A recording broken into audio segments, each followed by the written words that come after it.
Assalamu alaikum dear students, this is I Mr. Muzammil Hussain here with the very first lecture regarding lesson number 3, God be praised by Ahmad Nadeem Kasmi।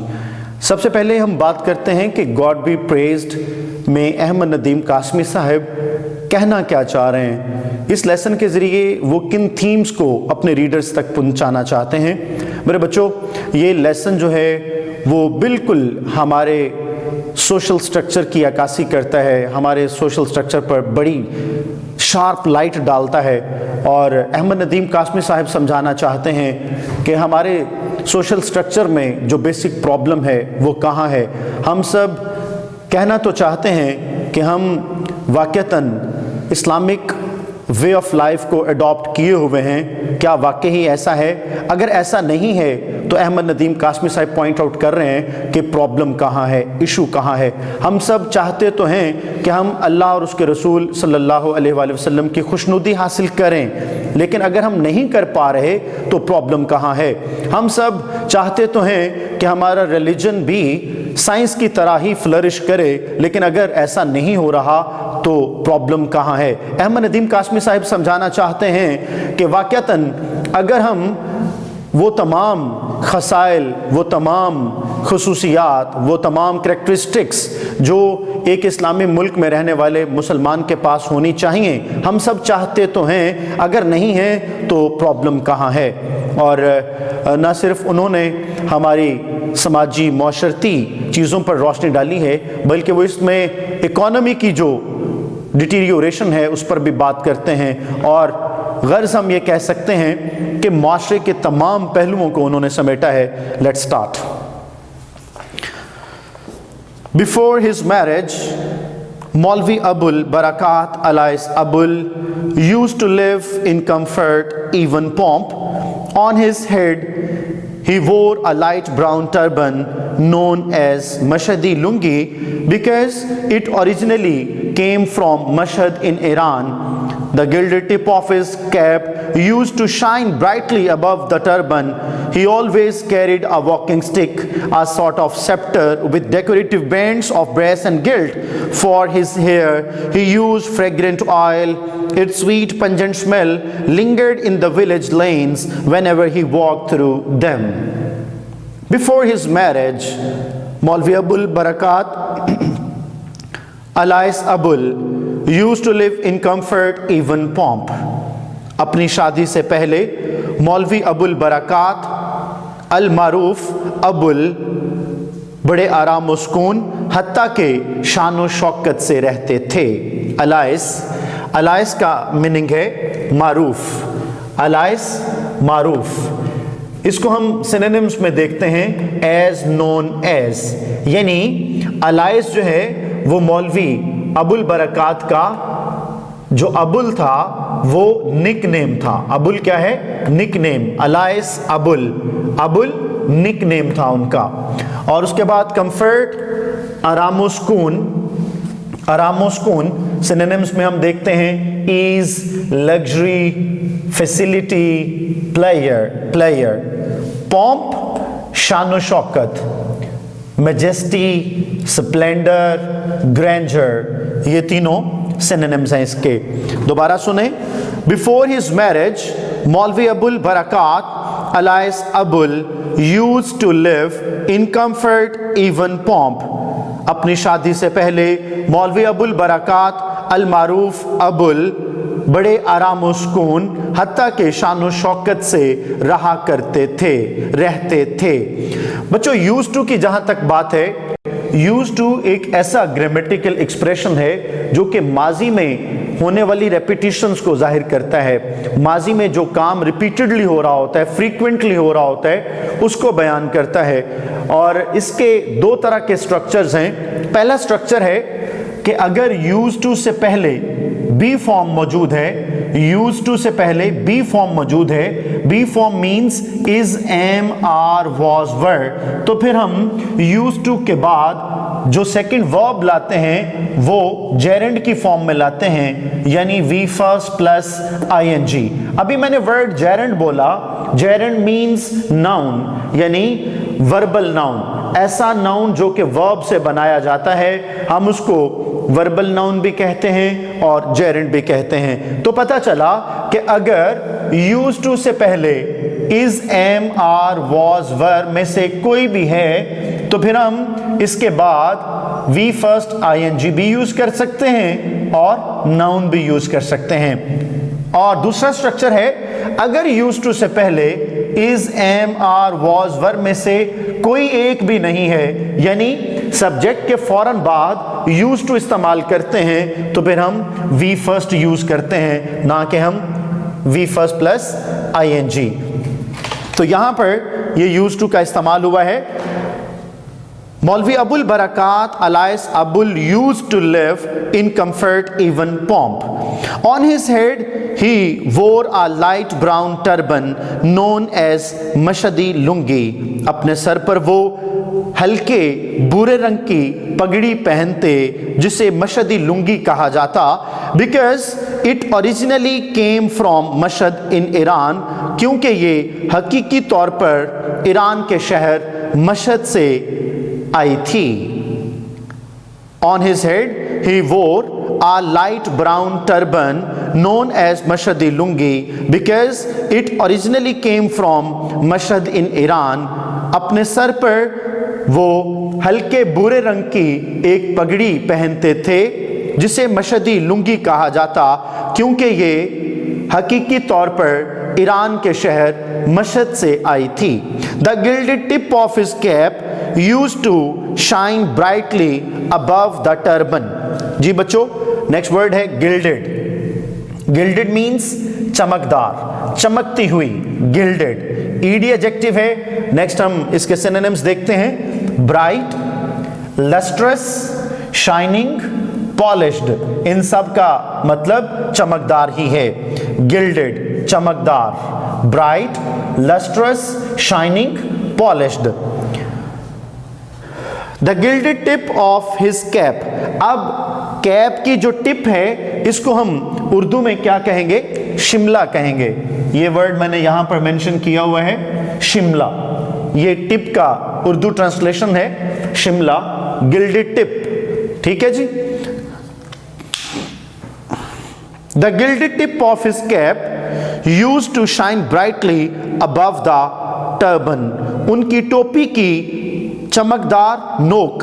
अब नोक उर्फे आम में है तो हम इसके लिए वर्ड शिमला यूज करते हैं अच्छी उर्दू में। मेरे बच्चों, ये 15 नंबर का क्वेश्चन होते हैं ट्रांसलेशन का, जो डिपेंड करता है आपके वोकैब पर और आपके सेंटेंस स्ट्रक्चर पर, यानी फिक्रात पर। सो गौर से, the gilded tip of his cap used to shine brightly above the turban. उनकी टोपी का चमकदार शिमला, उनकी टोपी का चमकदार शिमला उनकी पगड़ी पर जबरदस्त अंदाज में चमका करता था। He always carried a walking stick, a sort of scepter with decorative bands of brass and gilt. Synonyms देख लें। scepter, scepter means असा। असा जो है इसको उर्दू में छड़ी कहते हैं। ये आप सब ने देखा होगा कि हमारे जो बुजुर्ग होते हैं वो अपने साथ एक छड़ी भी रखने लगते हैं। He always carried a walking stick, a sort of scepter with decorative bands of brass and gilt. जी बच्चों, scepter छड़ी, अच्छी उर्दू में इसको असा कहते हैं। सिनोनिम्स हैं स्टिक, केन, रॉड या क्लब। ये वर्ड बैंक के लिए आपको प्रिपेयर करने हैं। सेप्टर यानी असा, छड़ी। डेकोरेटिव सजावटी, जो उस छड़ी को खूबसूरत बना रहे थे, उसको सजा रहे थे। डेकोरेटिव सजावटी। एम्बेलिशिंग, एम्बेलिशमेंट नाउन है, एम्बेलिश्ड ईडी एडजेक्टिव है, एम्बेलिशिंग आईएनजी एडजेक्टिव है। ब्यूटिफाइंग खूबसूरत बनाने वाले, आईएनजी एडजेक्टिव है। गैल्वेनाइजिंग खूबसूरत बनाने वाले, आईएनजी एडजेक्टिव है। तो डेकोरेटिव चूंकि एडजेक्टिव था, हमने इसके सामने इसके सिनोनिम्स में भी आईएनजी एडजेक्टिव रखे। सुनिएगा, He always carried a walking stick, a sort of scepter with decorative bands of brass and gilt.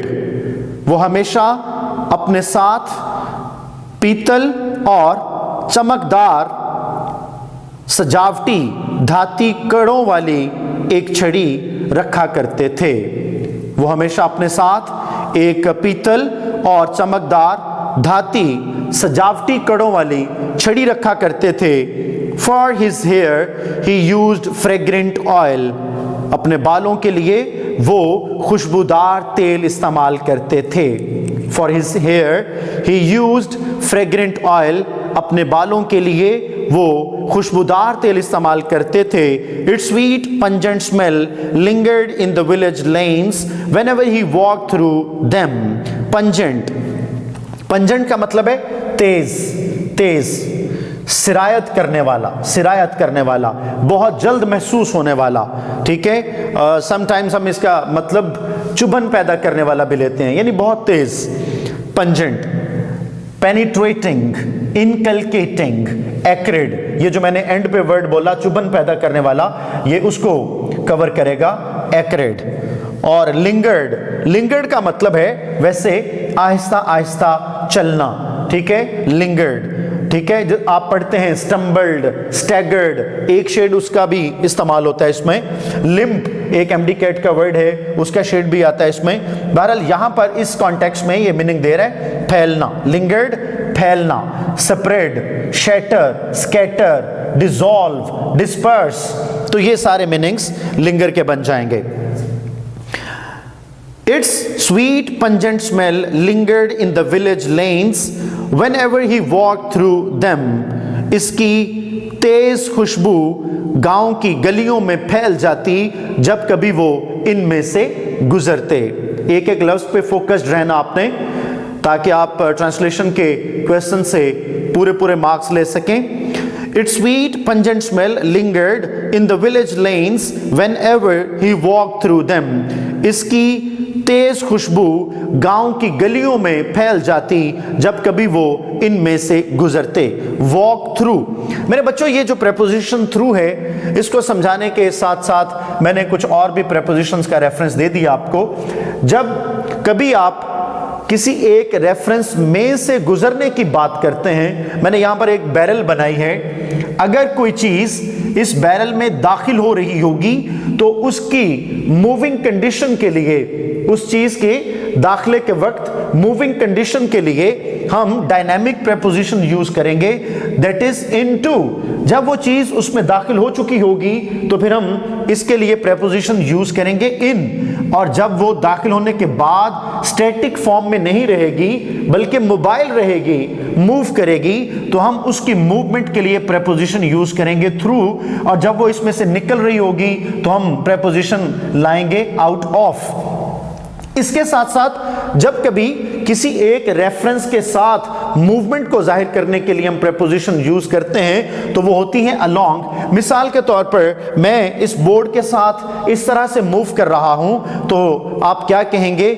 I am moving along the white board, I am moving along the road, I am moving along the embankment, I am moving along the wall।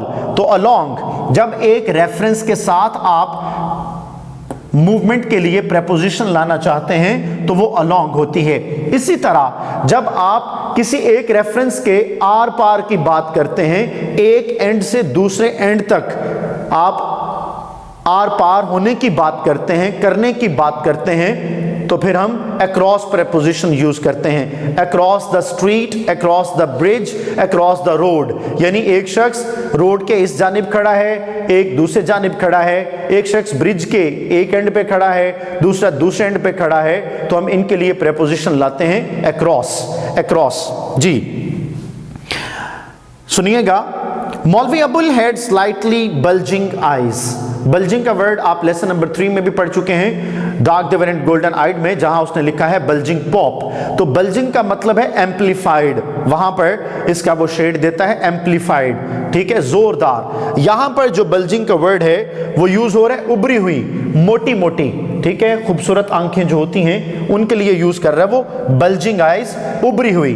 तो स्वुलन, prominent और big, ये आप इसके synonyms में रखेंगे। Bulging, उभरी हुई, स्वुलन, prominent और बिग। सुनिएगा, मौलवी Abul had slightly bulging eyes, मौलवी अब्बुल की आंखें जरा उभरी हुई थीं। ऑन हिज फिंगर्स ही वोर silver rings with large turquoise stones. Turquoise बच्चों ये ब्लूइश कलर के लिए इस्तेमाल होता है और इसके लिए मैंने उर्दू में वर्ड लिखा है नीलगुम, नीलगुम, ठीक है, बहुत प्यारा लफ्ज है। ब्लूइश कलर के लिए टर्क्वाइज इस्तेमाल होता है। सुने,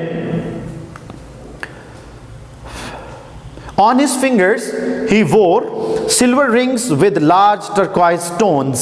अपनी उंगलियों में वो नीले पत्थरों वाली बड़ी बड़ी चांदी की अंगूठियां पहनते थे। अपनी उंगलियों में वो नीले पत्थरों वाली, बल्कि पत्थरों से हट के अगर आप एक वर्ड नगीनों का यूज कर लें तो वो ज्यादा अच्छा हो जाएगा, ठीक है। अपनी उंगलियों में वो नीले रंग के नगीनों वाली बड़ी बड़ी चांदी की अंगूठियां पहनते थे। These rings came off his fingers 5 times a day before ablutions, and yet no change was ever observed in the order in which they were worn. Came off एक फ्रेजल वर्ब इस्तेमाल हुआ है यहां पर, came off। इनका came off इसका मतलब है उतरना या उतारना, came off। इसके लिए हम और भी प्रेपोजिशन फ्रेजल वर्ब्स यूज करते हैं, वो है पुट ऑफ, टेक ऑफ और गेट ऑफ। इन सब का मतलब भी उतरना या उतारना होता है, उतरना या उतारना। These rings came off his fingers 5 times a day before ablutions। मेरे बच्चों एमडी कैट का कॉन्सेप्ट देना चाह रहा हूं। एमडी कैट में ये वर्ड्स आपको फ्रीक्वेंटली सुनने को पढ़ने को मिलेंगे, तो उनमें से कुछ अभी आपकी प्रैक्टिस के लिए। ब्रेन का वर्ड इस्तेमाल होता है एक ऑर्गन के लिए, ब्रेन एक ऑर्गन के लिए, ठीक है। जब हम इसके साथ एक आर्टिकल लगा देते हैं यानी द ब्रेन कर देते हैं और इसके सिमेंटिक्स हम बदल देते हैं, किस तरह से, द ब्रेन थिंक टैंक। जिस तरह हर ऑर्गेनाइजेशन का एक थिंक टैंक होता है जिसको द ब्रेन कहा जाता है, द ब्रेन। उसके बाद द ब्रेन एक ऑर्गन है, एनाटॉमिकली आप देखते हैं, ठीक है। उसके बाद जब ये ब्रेन ब्रेन्स हो जाता है, ब्रेन्स, तो इसका मतलब थॉट्स होता है, थॉट्स, आइडियाज, ठीक है। इसी तरह एक वर्ड है एब्ल्यूशन।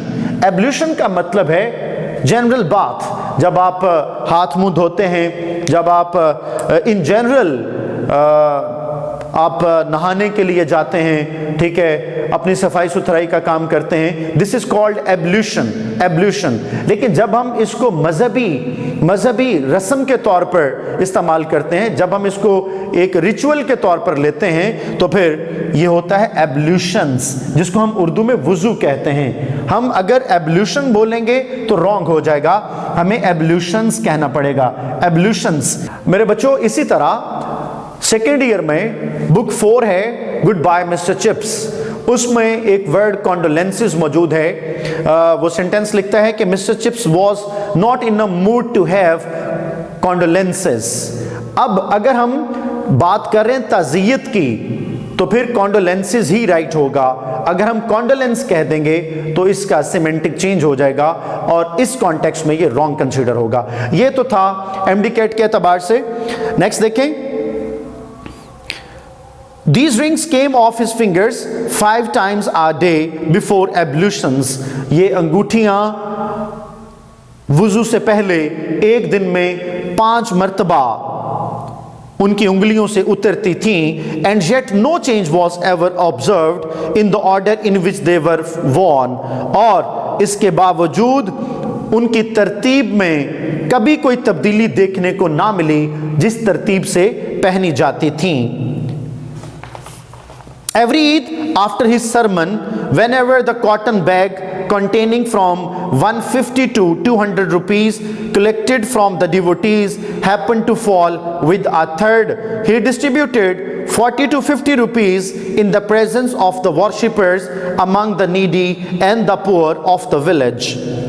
पहले तो इसको अंडरलाइन करें, इसमें 2-3 MCQs बन सकते हैं और ये पूरा क्वेश्चन भी है, शॉर्ट क्वेश्चन भी इसमें से जनरेट होगा और 2-3 MCQs भी बन सकते हैं, अंडरलाइन कर लें। अब इसमें से सिनोनिम्स देखते हैं हम जी।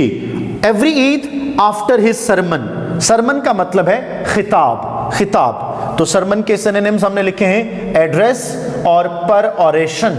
एड्रेस और पर ऑरेशन, जो ओल्ड वकैब हुआ करता था उसमें एमडी कैट के हिस्से में ये शामिल था, पर ऑरेशन। इसको आप सिर्फ ऑरेशन भी कह सकते हैं, तकरीर करने को ऑरेशन कहा जाता है। Every Eid after his sermon, whenever the cotton bag containing from 150 to 200 rupees collected from the devotees, devotees का मतलब है बच्चों, devotees कहते हैं अकीदतमंदों को, अकीदतमंद, ठीक है। फॉलोअर्स, सिनोनिम्स क्या आएंगे? फॉलोअर्स, डिसिपल्स, फैंस, अकीदतमंद। Happen to fall with the third, third एक साउंड है, एक साउंड है। आपकी बुक में 3-4 साउंड्स इस्तेमाल हुई हैं, एक है क्लैंक, एक है क्लैटर, एक है थर्ड, और उसके बाद जो एक साउंड है पॉप, डार्क देवर एंड गोल्डन आइड में, वो भी एक साउंड ही है। तो थर्ड एक साउंड का नाम है। He distributed 40 to 50 rupees in the presence of the worshippers among the needy and the poor. मेरे बच्चों, very important thing to be discussed here, the needy and the poor. Writer ने यहाँ पर नीडीज नहीं लिखा और पुअर्स नहीं लिखा, उसकी वजह क्या है? याद रखें, जब भी हम किसी एडजेक्टिव से पहले डेफिनेट आर्टिकल लगा देते हैं, जब भी हम किसी एडजेक्टिव के साथ यानी एडजेक्टिव से पहले डेफिनेट आर्टिकल दा लगा देते हैं तो वो नॉमिनल बन जाता है। क्या बन जाता है? नॉमिनल। फॉर एग्जाम्पल, अगर मैं बात करूं नीडी यहां पर एक एडजेक्टिव है, तो उससे पहले राइटर ने क्या लगाया है? डेफिनेट आर्टिकल दा, डेफिनेट आर्टिकल दा। नीडी एक एडजेक्टिव है। इसी तरह पुअर एक एडजेक्टिव है और उससे पहले राइटर ने लगाया है डेफिनेट आर्टिकल दा। अब अगर मैं इन दोनों स्ट्रक्चर्स की बात करूं तो ये हैं नॉमिनल्स। और मेरे बच्चों, नॉमिनल्स जो होते हैं वो एक नाउन की शक्ल इख्तियार कर लेते हैं, और हम जानते हैं जब कोई भी चीज पार्ट्स ऑफ स्पीच में कोई भी चीज नाउन की शक्ल इख्तियार कर लेती है, प्रोनाउन की शक्ल इख्तियार कर लेती है, तो वो सब्जेक्ट बन सकती है, ऑब्जेक्ट बन सकती है। अब ये सब्जेक्ट या ऑब्जेक्ट जो भी बनेंगे ये अपने फंक्शन में क्या होंगे? हमेशा प्लूरल होंगे। एक बात समझ आई कि जो नॉमिनल होता है वो अपने फंक्शन में हमेशा प्लूरल होता है, और प्लूरल कहने का मतलब ये है कि अपने बाद जब ये हेल्पिंग वर्ब और वर्ब लेगा, प्रोनाउन लेगा, तो वो सब के सब प्लूरल होंगे। देखिएगा, every Eid after his sermon, whenever the cotton bag containing from 150 to 200 rupees collected from the devotees, हर ईद के मौका पर उनके खिताब के बाद जब कभी अकीदतमंदों की तरफ से 150 से 200 रुपयों तक भरा हुआ सूती थैला मौसूल होता। क्या लफ्ज इस्तेमाल करेंगे? मौसूल होता। मैं इस पे स्ट्रेस कर रहा हूं, ये वर्ड्स आपको मार्क्स दिलाने वाले हैं। दोबारा सुने, every Eid after his sermon whenever the cotton bag containing from 150 to 200 rupees collected from the devotees happened to fall with the third, हर ईद के मौका पर उनके खुतबा के बाद जब कभी अकीदतमंदों की तरफ से 150 से लेकर 200 रुपयों तक भरा हुआ सूती थैला मसूल होता और जोरदार आवाज से उसे गिराया जाता। He distributed 40 to 50 rupees in the presence of the worshippers among the needy and the poor of the village। तो वो इबादत गुजारों की मौजूदगी में गांव के गरीबों और ज़रूरतमंदों के दरमियान 40 से 50 रुपए तकसीम कर देते थे। After each such act he used to say, इस तरह के हर अमल के बाद वो कहा करते, please don't pray for me, बराए मेहरबानी मुझे दुआ मत दें। Remember the benevolent almighty Allah, उस रहीमो करीम अल्लाह रब्बुल जलाल को याद करो। जी, बेनेवोलेंट मेरे बच्चों, बेनेवोलेंट मेहरबान, रहीमो करीम, मर्सीफुल, मैग्नेनिमस, और बहुत सारे वर्ड्स हैं। बेनेवोलेंट, इसको बेनिवोलेंट नहीं पढ़ना आपने, बेनेवोलेंट पढ़ना है। और इसका सिनोनिम है काइंड, मर्सीफुल, मैग्नेनिमस। ठीक है, कहते after each such act he used to say, please don't pray for me. इस तरह के हर अमल के बाद वो कहा करते, बराए मेहरबानी मुझे दुआ मत दें. Remember the benevolent almighty Allah, उस रहीम करीम अल्लाह रब्बुल जलाल को याद करो. If he creates insects in stones, he supplies their food there too. जी बच्चों गौर से सुने. If he creates insects in stones, he supplies their food there too. दो तीन बातें हैं सीखने वाली. सबसे पहली बात कि इसमें ही कैपिटलाइज क्यों है, तो ये चूंकि अल्लाह रब्बुल जलाल की बात हो रही है इस वजह से ही को कैपिटलाइज किया गया है. Number one. नंबर सेकेंड, जो भी इफ क्लॉज होती है या इफ के अलावा जितने भी सबऑर्डिनेटर्स होते हैं उस क्लॉज को सबऑर्डिनेट क्लॉज कहा जाता है, डिपेंडेंट क्लॉज कहा जाता है.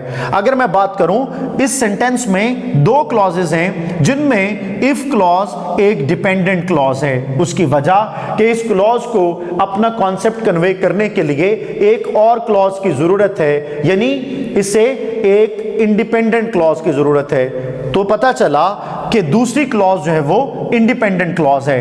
तीसरी बात बच्चों याद रखने वाली ये है कि जब भी हम डिपेंडेंट और इंडिपेंडेंट क्लॉज को सेपरेट करते हैं, जब भी हम डिपेंडेंट और इंडिपेंडेंट क्लॉज को सेपरेट करते हैं तो हम कॉमा यूज करते हैं. ठीक है. उसके बाद अब ये सेंटेंस है क्या, अगर हम गौर करें तो ये एक कंडीशनल सेंटेंस है और कंडीशनल सेंटेंस में इसका स्ट्रक्चर बता रहा है कि इफ क्लॉज है प्रेजेंट सिंपल में और जो मेन क्लॉज है वो भी है प्रेजेंट सिंपल में, और इसमें एक यूनिवर्सल ट्रूथ बयान हो रही है, यूनिवर्सल ट्रूथ बयान हो रही है. तो ऐसा सेंटेंस जिसमें दोनों क्लॉजेस प्रेजेंट सिंपल में पाई जाएं और उसमें यूनिवर्सल ट्रूथ बयान हो, this is called zero conditional sentence. क्या कहलाता है वो? जीरो कंडीशनल सेंटेंस कहलाता है.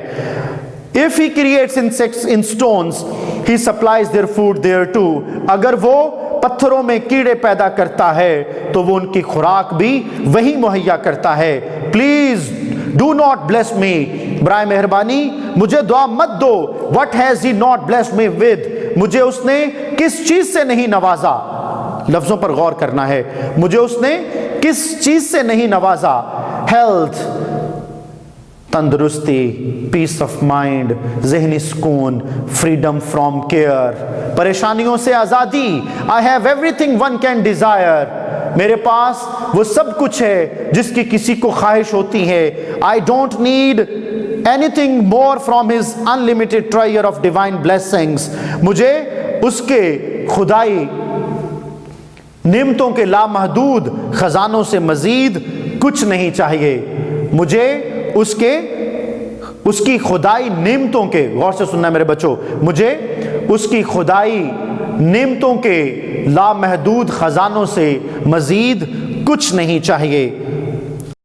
डिवाइन का मतलब है हॉली, हेवनली, जिसके लिए मैं खुदाई का लफ्ज इस्तेमाल कर रहा हूं. ट्रायर खजाना, खजाने. Hoarding wealth. सुने वो कहते हैं I don't need anything more from his unlimited ट्रायर of divine blessings. इस जुमले को मैं दोबारा बोलना चाह रहा हूं.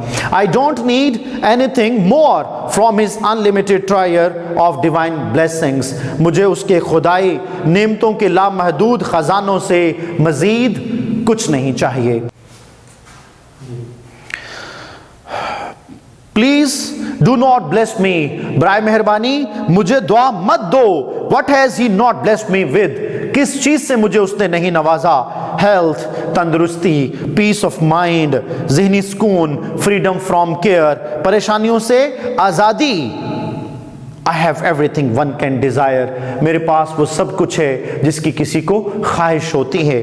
मेरे बच्चों यहां पर उसने सेमीकोलन लगाया हुआ है. देखें, health comma, peace of mind एक phrase, comma, freedom from care एक फ्रेज. यहां पर भी कॉमा आना चाहिए था.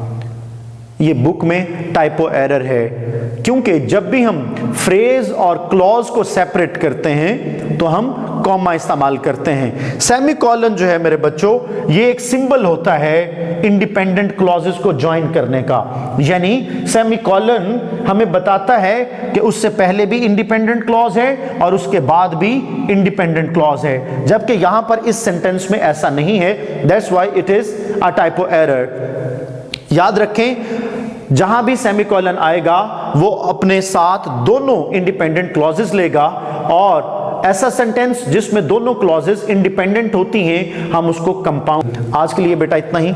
आज हमारा गॉड बी प्रेज्ड पर लेक्चर नंबर 1 कंप्लीट हुआ चाहता है। आई होप आप सबको समझ आई होगी। Thank you very much.